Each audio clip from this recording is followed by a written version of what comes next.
Well, I want to thank the Chicago Women's Alliance for sponsoring my talk, and I have to say I'm a little bit nervous for a couple of reasons. I realize that there may, in fact, be some copyright practitioners. In fact, I know there's at least one copyright practitioner in the room. I'm looking at this, and there are presumably other attorneys here too. So this is a great opportunity for me to get your questions. I'm very much focusing on the legal issues from an art historian's point of view and something of a philosophical point of view, not so much the sort of specifics of the legalities. But we'll see how that goes, and I really look forward to learning from your questions. The other reason I'm a little bit nervous is that I came down with a very bad cold a couple of days ago, and I had this talk. This is an unusual case in which I've prepared something first as an article, so it's in the sort of editing process as an article, and then had to turn it into a talk. And because I've been sick, I didn't have as much time to do that as I would have liked. So it may still be a little too written. I'm going to try to make it a kind of lively talk, but I just want to sort of forewarn you that I've maybe not made it as lively as a presentation as I would have hoped. But we'll see. And the title, I'll just say a little bit actually about a couple of other things. The title, Res Publica, so this is a Latin term that gives us our word republic, and I'm really trying to think about the term in a very literal sense, a public thing, and thinking about the Picasso sculpture as a public thing, and that's kind of justified in various ways by the ways that it was talked about in the period in which it was being prepared and unveiled. We don't translate res publica literally as public thing in English, but in fact in French they do. They call the Republic la chose publique. So there's some sort of interesting ambiguities there in the term itself.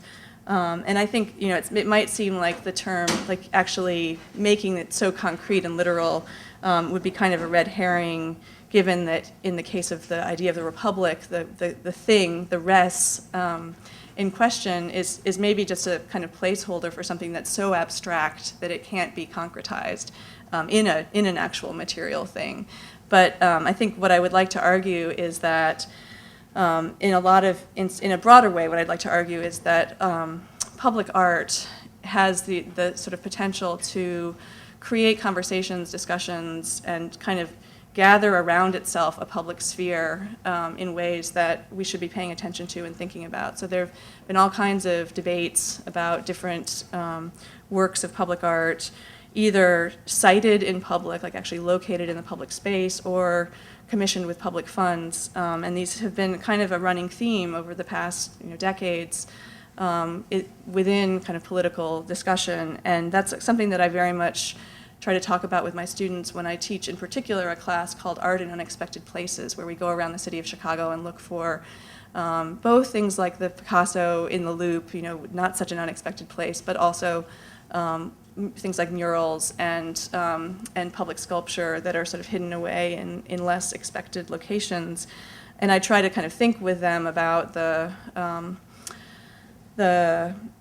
various kinds of debates and issues, and I find this to be really, really productive for class conversation. So although I started out life as a medieval and Renaissance specialist, one of the things that this research that I'm doing now has grown out of is actually teaching this class, this Art in Unexpected Places class, which I did in order to kind of get students to look a little bit outside the university walls and kind of think about their place within the broader city. The other class that I taught that this has actually come out of is a class called Chicago 1968, which I taught in 2008, so it was the 40th anniversary of 68, and there I was looking at a whole range of different kinds of configurations of art and politics in that time period. So I tried to get away from the sort of exclusive focus on the Democratic National Convention as kind of the symbol of 1968 in Chicago.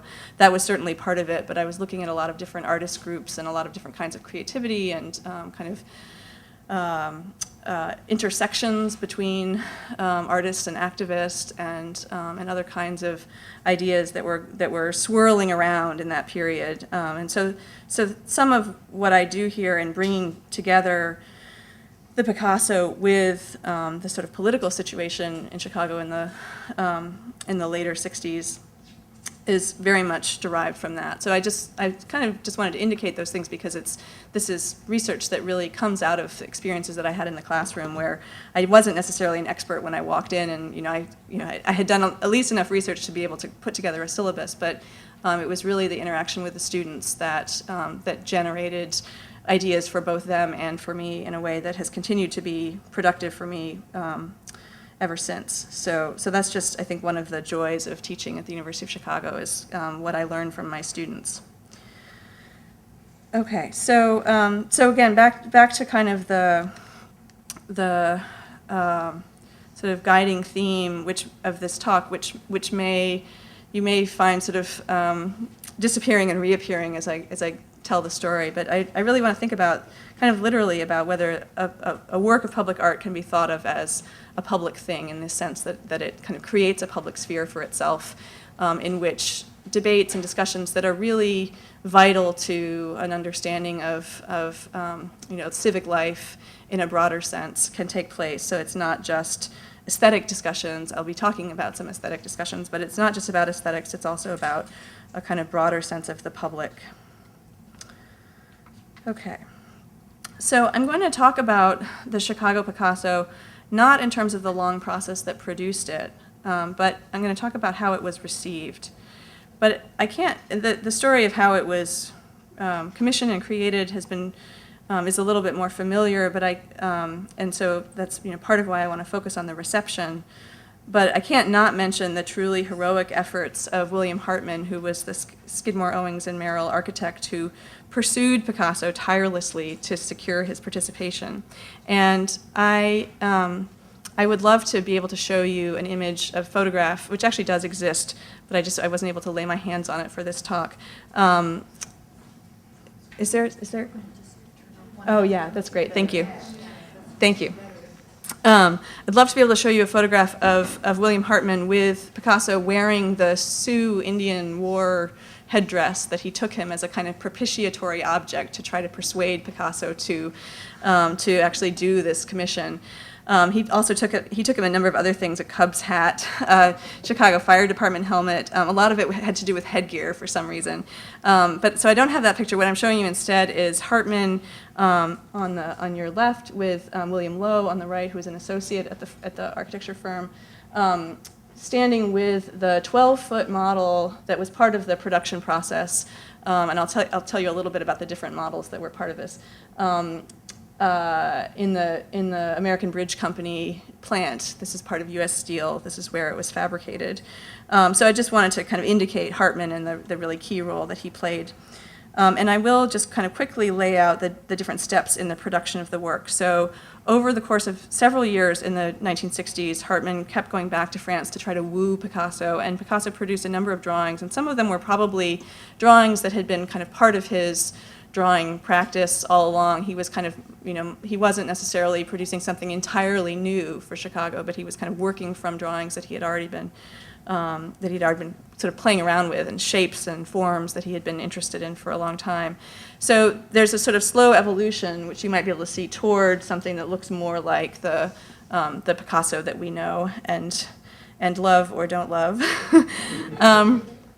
And so the drawings, eventually Picasso agreed to do the sculpture and produced a maquette. He actually had studio assistants fabricate it. He oversaw it, but in fact, and he certainly put his hands on this object, so in contrast to the monumental steel sculpture, which he never actually touched or saw.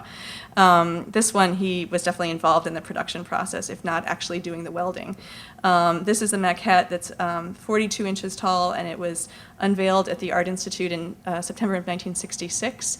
And then it was used in the production of, and it's actually still in the Art Institute, it was used in the production of this larger, like 12-foot model that it needed to be bigger in order to kind of work out some of the engineering problems that were involved in the much bigger 50-foot sculpture. So this was a wooden model that was used by U.S. Steel, by the American Bridge Company. And then finally, the final thing was unveiled in August of 1967. This is a photo from the unveiling. There was actually a little glitch as they were trying to pull the cloth off. It got stuck on the nose, and finally they're finally able to pull it down. Okay. Do you want us to pull questions till the end? If you have something that's very specific to a particular image, sure. Assemble it on the site, or They did assemble it on the site, yeah. They trucked it in, by cover of dark, by cover of night, and they had to close various highways in order to bring it in, and then and it was fabricated on the site. I will say a little bit about some comments of the construction foreman, actually, which are kind of interesting in just a moment. Okay, so, and I'm going to try to argue, and you can tell me whether I'm successful or not, that the quality and quantity of responses to the Picasso, including both the sort of person on the street reactions and the more sustained response that took place in the court case, the copyright case that followed, really can tell us something about democracy and the public thing in the 1960s in Chicago. But I think, I wasn't around, I was barely around in the 60s at all. I was not in Chicago. So some of you probably have much more detailed information to give me about that context as well. So I'll be really curious to know. Okay. So reactions to the Picasso began as early as the unveiling of the maquette in 1966. So when William Hartman gave a speech at the Art Institute in that unveiling process, he referred to various interpretations that had already been voiced: Batman, Viking ship, horse, dog, eagle, monkey, angel, and woman. At the same time, the Chicago Tribune published a photograph of the maquette together with a picture of a platypus. And this is a really poor reproduction, but I think you can see the platypus's bill, at least here. As the unveiling of the monument approached, more and more ink was given over to discussion of just what it meant. In contemporary journalistic accounts, it was often referred to simply as a thing, with the word thing often set off in quotes as if to indicate bemused bewilderment about just what kind of thing it was. It was that thing, it was a monstrous thing that defies description, it was a huge rust-colored object, a monstrosity, a what's it, a what is it? Vast numbers of person-on-the-street interviews were conducted, and people declared it a woman, a baboon, a bird, an orangutan, a dragon, a nun, a fox, a horse, a monster, a bride, an abstract expression, the trademark of the city, an angel, a woman in an evening gown, and a centerpiece. A reporter conducting an unscientific last-minute survey found that the giant work is really a children's ski slide, a fine likeness of Oliver J. Dragon, of Kukla, Fran, and Ali, an Afghan hound, that was maybe a little bit closer to what Picasso might have had in mind, a mixed-up heart, a rib cage and appendix, a seahorse, and, quote, nothing, absolutely nothing, end quote. One reporter dryly noted that this 50-foot, 160-ton steel construction required a building permit just as a roof tank would. So the foreman of the construction project that mounted the monument, his name was Ed Sobko, spoke about the comments he heard on the street about it as the work went forward. And he said, I can't kind of replicate his tonalities, but first thing anyone would ask you is, what is it? Then you'd try to explain to them, well, I don't really know myself, Then you'd ask them to say, well, what does it look like? A lot of them say, well, just nothing. Then another guy'd say, well, it looks like a big bird. And then a lot of people would say, well, they could see a woman. Some people liked it and some didn't. So artists have always turned raw stuff into art, and arguably have always made artworks that are also things. But in the 20th century, the practice of taking objects that already had their own distinct identities as things and turning them into art became enshrined as a standard practice. So with what's called the ready-made, art became art through a process that has been called nomination. So the idea is that here, the urinal, it becomes art because Marcel Duchamp names it as art. So this is Duchamp's fountain from 1917.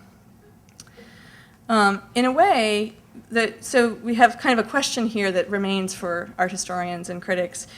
Is it the act of naming that is actually the artwork, so a kind of conceptual artwork? Or has the object become art because the artist has named it as art? And I'm not actually here to defend any particular artworks.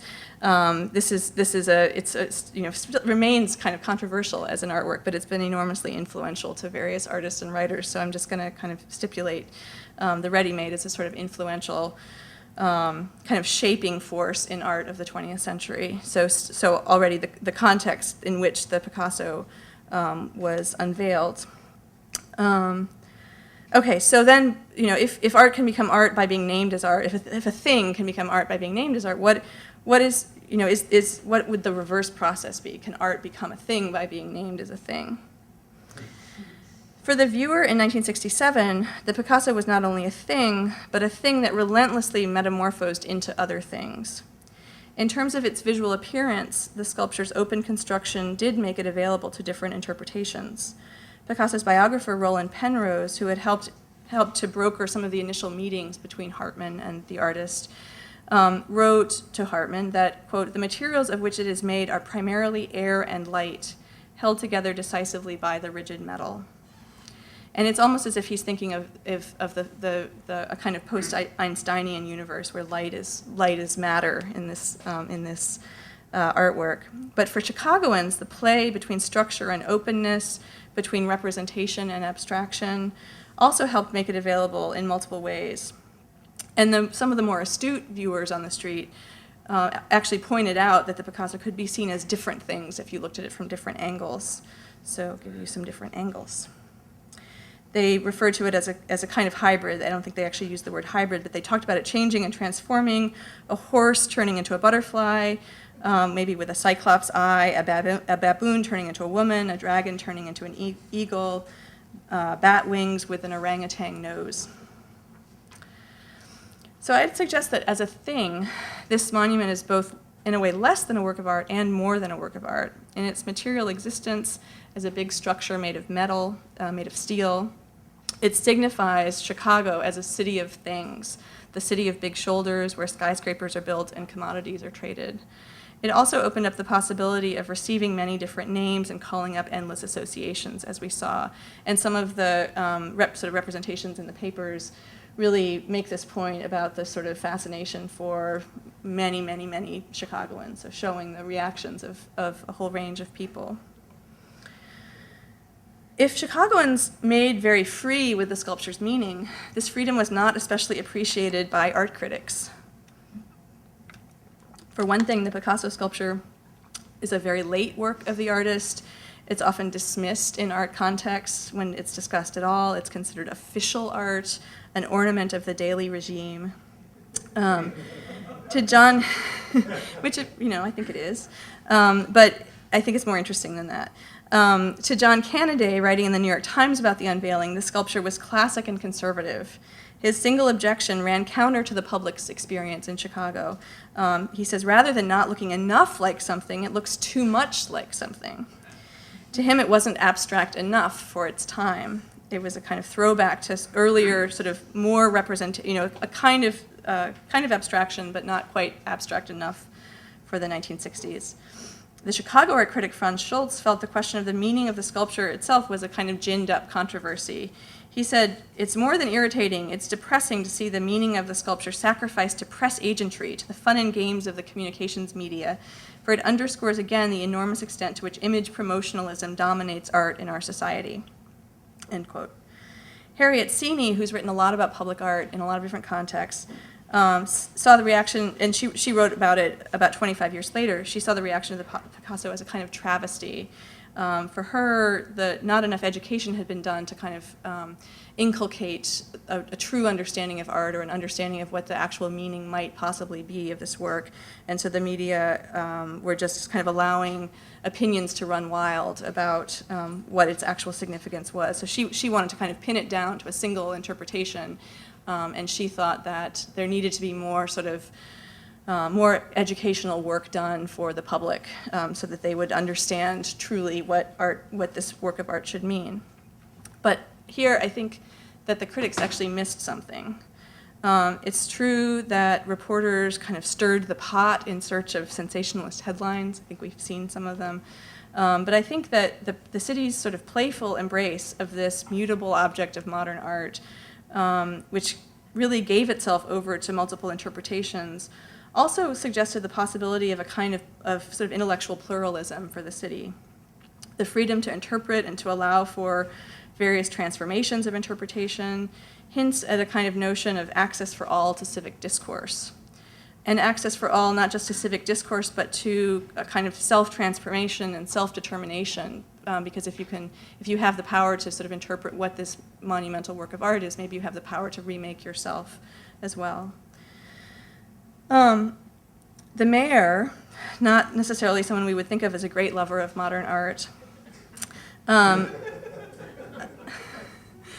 opened up this possibility of freedom of interpretation. He had learned this lesson well from the architects. He said, "You're supposed to use your imagination in modern art. This is everyone's Picasso." He seems to equate imagination and the diversity of interpretations with a kind of notion of pluralistic democracy. And indeed, the unveiling was an opportunity to market the city as a new image of Chicago as an enlightened modern place worthy of its great architecture. The unveiling was accompanied by much fanfare, speeches, a symphony, a majorette contest. You can see some of it going on here. Mike Royko noted that the monument was designed to signal a change in the public image of Chicago. He said, "When Keene and Cullerton, alderman and county assessor, sit behind a lady poet, things are changing." So what Royko didn't note was who the lady poet was, and this is interesting. It was Gwendolyn Brooks. This is everything else I've been showing is from the Tribune, but this is from the Defender, this article. So in writing to Penrose about plans for the ceremony, Hartman had proudly noted that the poet who would dedicate the sculpture was a, quote, Negro from Chicago, end quote. The same liberal pluralism that could embrace an African-American female poet could also embrace the abstract artwork of a French communist artist. Brooks understood both had a sincere respect for high art and also understood well the suspicions of the person on the street about this thing. Her dedicatory poem brilliantly threaded the needle, and I think you may be able to read it here. It's this part of the article here. So she brilliantly threaded the needle, keeping a just slightly irreverent but delicate distance from the work.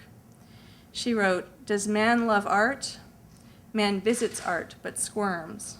Art hurts, art urges voyages."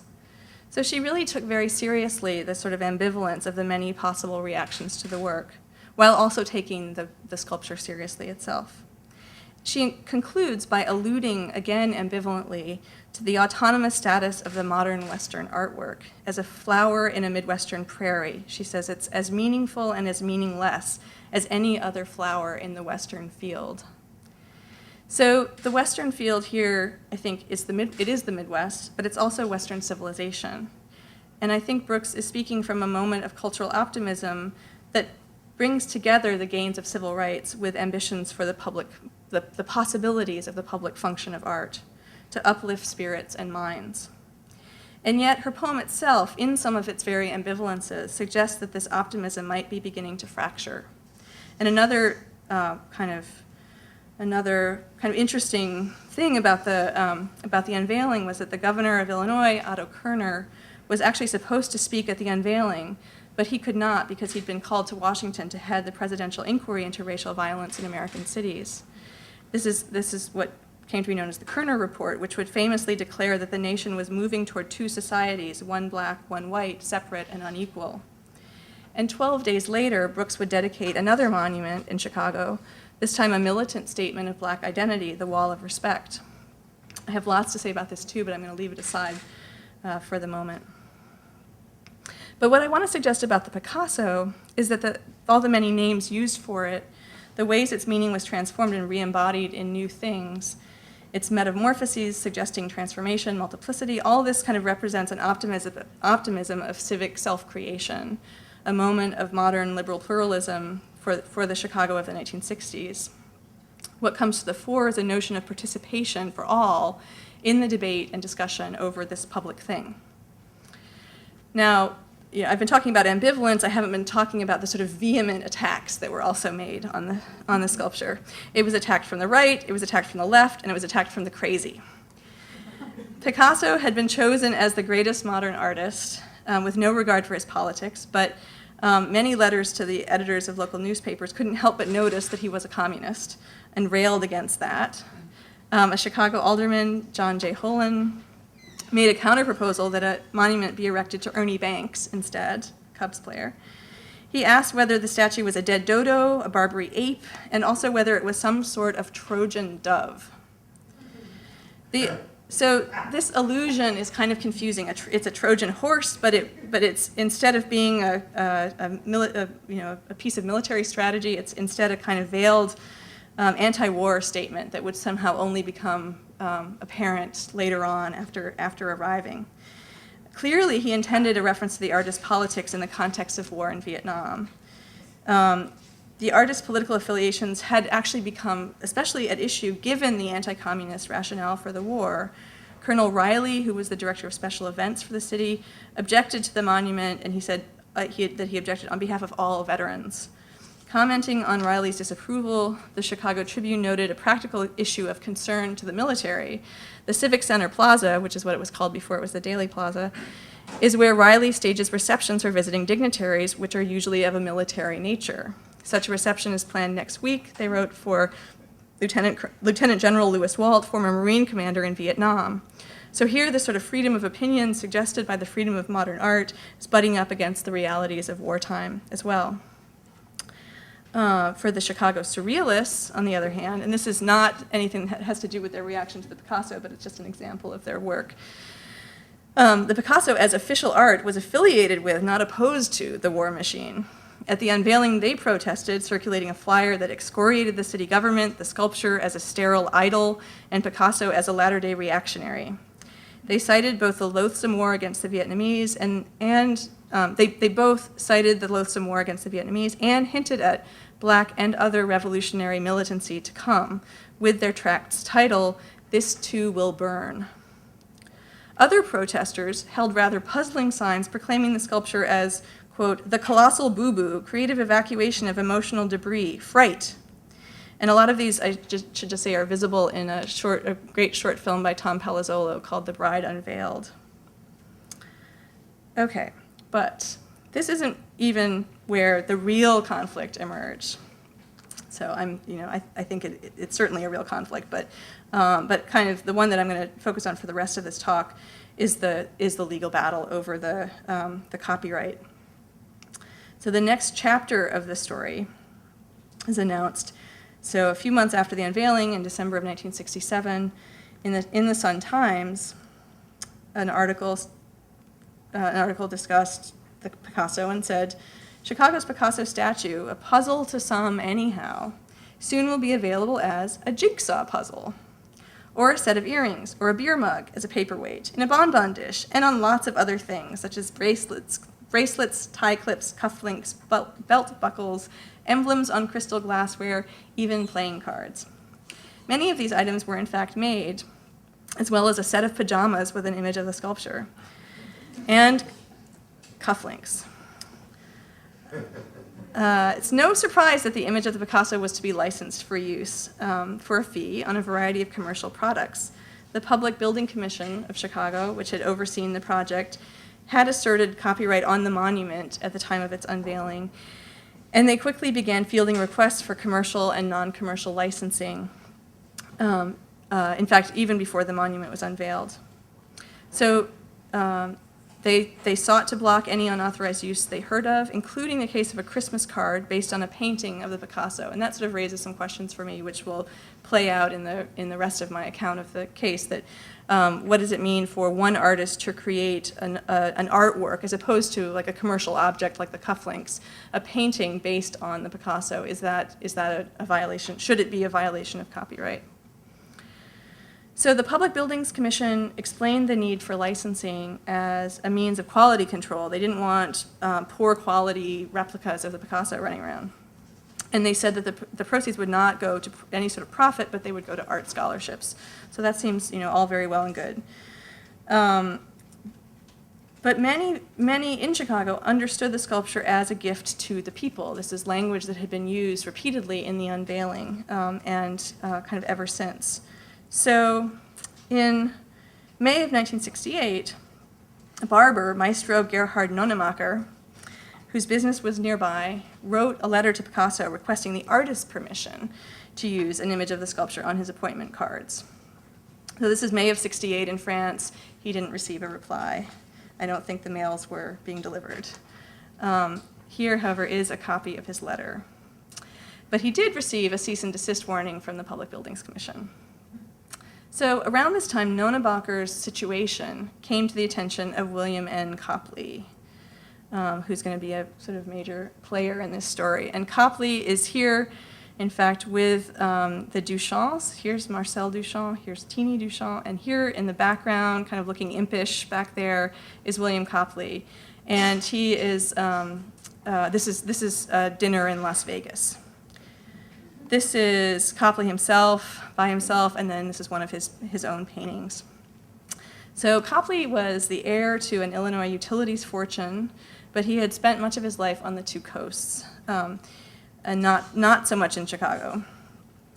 He was a surrealist, like identified as a surrealist, was a painter, gallery owner, collector, and publisher, and really something of a kind of trickster figure. He sometimes also went by the name CPLY. In 1968, he was putting out a publication called SMS, and SMS stands for Shit Must Stop. So these are two issues of SMS. On the left is the cover of issue number 2. On the right is the contents of issue number 3.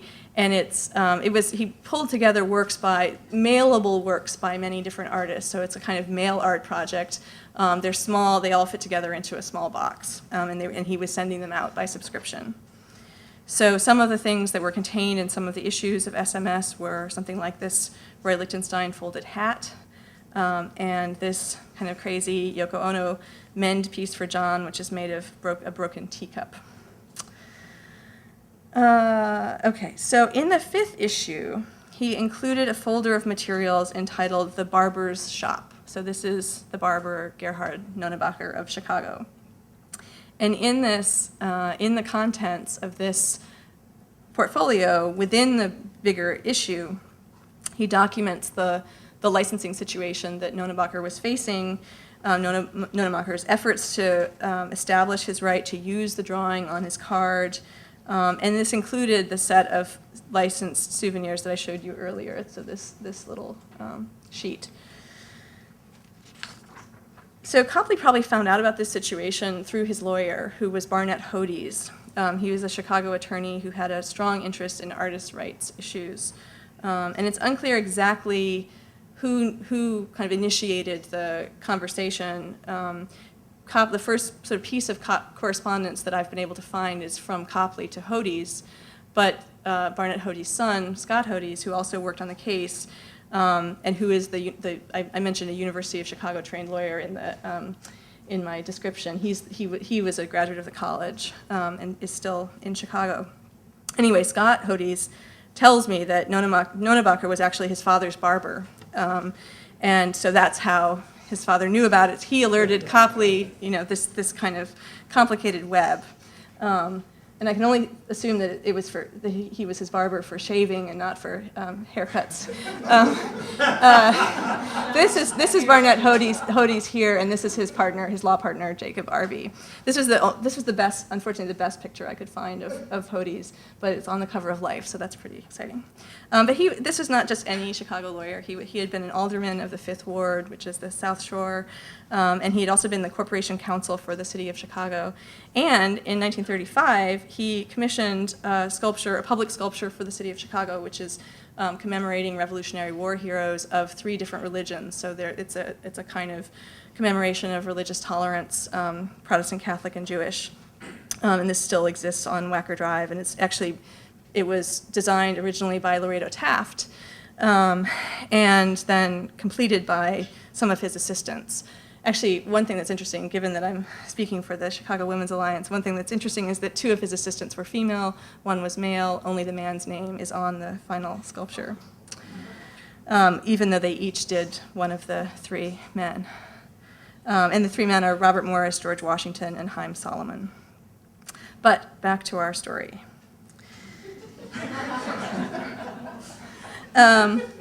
So in June, Copley sent Hodes a letter requesting a legal opinion on the status of the Picasso's copyright.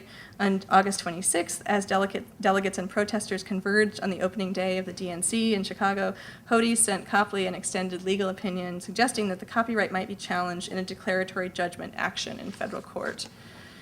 So in order to proceed, Hodes said that they would need to produce a replica of the Picasso and seek a declaratory judgment about it to determine whether it could be published without copyright infringement. So this is where Klaus Oldenburg comes into the picture. So pop artist Klaus Oldenburg, who later wrote that the motive for making the soft Picasso, which is what he made as his replica, came when a Chicago lawyer, and that's Barnett Hodes, asked me to execute a copy of the maquette for the Chicago Picasso to figure in a lawsuit challenging the city's copyright to the sculpture. So Oldenburg responded to Hodes that he would much prefer to make the copy soft, and Hodes was agreeable, so this is what was produced. And you can see, actually, that it says, actually, you can't see it because it's cut off. It's at the bottom, there's actually a copyright notice, copyright 1969, the letter edged in black press ink. And that, the letter edged in black press incorporated was Copley's kind of informal publishing house, but he actually incorporated it in Illinois in order to have standing in the case. So, and they declared the intent to publish multiple photographic reproductions of the soft Picasso in SMS, his periodical kind of art boxes, and in order to seek the declaratory judgment. So the copyright was contested on several grounds. I'm sort of going to summarize here what sort of the details of the case are, and I'll try to pull out the things that I think are the most interesting from an art historian's point of view. So the plaintiffs, that is Hodes on behalf of Copley and Oldenburg, argued that Picasso had given a gift to the people of Chicago. And so this is more than just a general notion of public ownership of public art, but the idea that Picasso himself had said, I'm giving this as a gift to the people of the city. And it seems like this is actually the issue that was foremost in the minds of Copley and Oldenburg, thinking in terms of, I think as artists themselves, they wanted the artist's intention to be respected. The second point was that by virtue of actually being in public space, in the public domain, literally it was in the public domain in terms of copyright, because it was made for free public exhibition. And they relied for this on a case which I may have to sort of skip over, but it's a kind of an interesting case of a 60-foot monumental elk made of chicken wire built by an Elks Lodge for a parade, which was the subject of the 1912 federal case Carnes versus O'Keefe Brothers. And it was declared in that case to be uncopyrightable because it was publicly exhibited for free. And then finally, the final argument was that proper copyright notice had not been affixed to the maquette when it was first displayed. So remember, the maquette was displayed at the Art Institute before the fabrication of the actual monument. So the argument at the time, it was a requirement of U.S. copyright law. It no longer is that that notice of copyright has to be affixed to the work that is where copyright is being asserted in order for it to fall under copyright. And the argument was that it had not been so affixed. It could be argued that this was splitting hairs a little bit because there was a copyright notice in the room with the maquette when it was presented to the public, but it wasn't actually on the model itself. And I think one of the things I want to think about is the language of the deed of gift. So Picasso gave it was actually written up for him. A deed of gift was drawn up and Picasso signed it. And there are some kind of ambiguities in the language. So let me see if I can get I'm just going to skip ahead just a bit. So this is from the program from the unveiling of the monument, includes a reproduction of this deed of gift that shows a picture of the maquette in it. And part of what's stated in this, you can't actually read this, but part of what's stated in it is quote, the monumental sculpture portrayed by the maquette pictured above has been expressly created by me, Pablo Picasso, for installation on the plaza of the Civic Center in the city of Chicago, state of Illinois, United States of America. And he further said, I hereby give this work and the right to reproduce it to the Public Building Commission, and I give the maquette to the Art Institute of Chicago desiring that these gifts shall, through them, belong to the people of Chicago. But there are a few sort of confusing things here. And I'll just kind of, I'm going to summarize sort of briefly. The relationship of the work to the maquette changes over the course of the language of the document. So at one point, the maquette and the work are identical. At one point, the maquette and the work are separate. So what's indicated by his giving the maquette, giving the work, is a little bit ambiguous. The idea that the monumental sculpture, which doesn't exist yet, is portrayed by the picture of the maquette. It's this kind of multiple levels of reproduction going on already in the way that the work is talked about. And it also says that the monumental sculpture has been created, which obviously it had not yet at this point.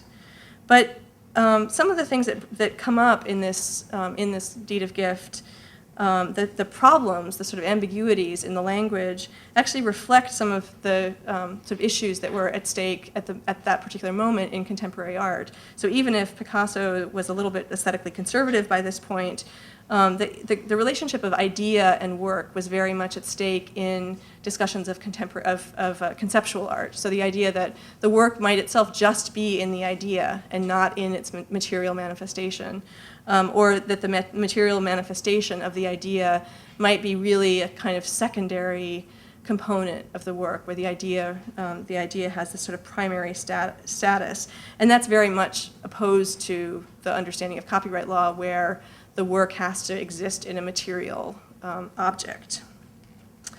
Okay. So one of the things that seems notable to me, not being a lawyer, about the way the judge handled the case was that he really didn't deal with the first two issues that the plaintiffs had brought to in their brief. That he didn't really deal with the idea of the sculpture as a gift to the people of the city, and he didn't really deal with the notion of free public exhibition as grounds for arguing that a work was not copyrightable. Rather, he ruled narrowly that Picasso could not have transferred subsequent rights to a work that did not yet exist, since copyright exists only in the case of a work that takes material form. And this is this issue that I just alluded to that's just kind of different from ways that artists were thinking about their work.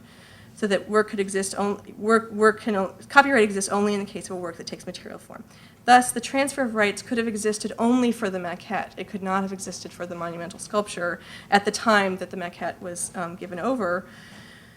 And that meant that it was the maquette, in fact, that was the Picasso, and not the monument. The judge further wrote, "It is settled that a copyright can exist only in a perceptible, tangible work. It cannot exist in a vision." And I will, give you this text as I read it. "When Picasso made his deed of gift, the monumental sculpture was undeniably but a vision and thus not subject to copyright protection. The maquette, however, was an original, tangible work of art which could have qualified for statutory copyright protection. The court finds that when the maquette was published without statutory notice, Picasso's work was forever lost to the public domain." Lost is kind of a strange word to use there because it's, maybe it's gained by the public domain, but when the monumental sculpture was finally completed, it could not be copyrighted, for it was a mere copy. Okay, so the monumental sculpture could not be copyrighted because it itself was only a copy, albeit on a grand scale, of the maquette, a work already in the public domain. So the maquette was the work of art. The 50-foot Chicago Picasso was merely a replica that made no original creative contribution. And this, too, I think, is something that would now, or maybe even would have been at the time, questioned from the point of view of aesthetics and art criticism, that idea that the location of the monument and the monumental scale of it and the material of it wouldn't constitute an additional kind of creative contribution that would make it a separate work. But I think the problem was there, that to make, if you made it a separate work, then in a way you had to make the Public Buildings Commission the artist. And I'll get back to that in just a second. But the copyright, sort of interesting issue about the way that they did assert copyright, I mentioned this before, was that the copyright wasn't affixed to the work It was merely asserted in the same room as the maquette I'm talking about now. But what's kind of funny about that is because it was dated, the copyright notice was dated 1966, this actually ended up supporting the plaintiffs who argued that, that copyright couldn't have existed yet in a work that didn't exist. That is the monument. Okay, so on the question of the public domain for works literally in public space, freely exhibited in public space, the judge simply indicated that there was an intrinsic good in what he called the broadest and most uninhibited reproduction and copying of a provocative piece of public sculpture. So he recognized a public good in that, but he didn't make that the grounds on which he ruled. He alluded to it, but his ruling really was fairly narrowly, strictly based on the issue of the copyright notice not being affixed to the maquette. So, and as I've suggested, the PBCC, the Public Buildings Commission of Chicago, could have argued that the monumental sculpture was a separate work based on things that were current ideas within art history, art criticism at the time. They might have been able to make this claim. But again, it would have created problems for them in terms of other replicas. Oldenburg's soft Picasso would then, constitute a separate work that wouldn't necessarily be understood as a replica. And they also risked kind of suggesting that they, as I said, and not Picasso, would be considered the artist of the monument. Or even that the workers who fabricated it might, and I'm just showing you a couple of images of the design team here, and then one of the workers at the plant in Gary smoothing out a piece of the monument. So the sort of issue of the relationship between the idea on the one hand and the kind of labor involved in its fabrication was really very much a matter of discussion for, as I've alluded to, for conceptual artists in this period. And just another, like a little side note. So this is the design team looking at the 12-foot sculpture, the wooden model that was used to work out these sort of engineering issues. And this sculpture still exists, and it's actually installed in the Gary Career Center in Gary, Indiana, which is a vocational high school. Okay, so I want to start moving towards some kind of conclusion. I think what I want to suggest about the many different issues involved in sort of understanding what was the actual work, where is the idea located, was the idea located in the maquette, was the idea an immaterial thing, were really very kind of key issues for conceptual art in this period, where artists were sort of turning away from making things and thinking in terms of the idea as the artwork. In the case of the Picasso, this is the idea in a way had to be materialized in this small maquette in order to be conveyed at a great distance. But in other cases, there's sort of concern and various kinds of discussion among artists about what it means to make objects. There's a kind of a turn away from the object and a turn toward the idea. And there's some interesting contradictions here, because artists who did this were often sort of seeing it as a kind of rebellion against the market, against capitalism, against what they saw as kind of corrupt art institutions. But at the same time, by splitting apart labor from idea, they're actually, and sort of resituating art in the idea, they're actually replicating a very old-fashioned, in a way, notion of artistic genius, where there's, the sort of brilliant genius solitary artist who has the idea and then has assistants carry it out.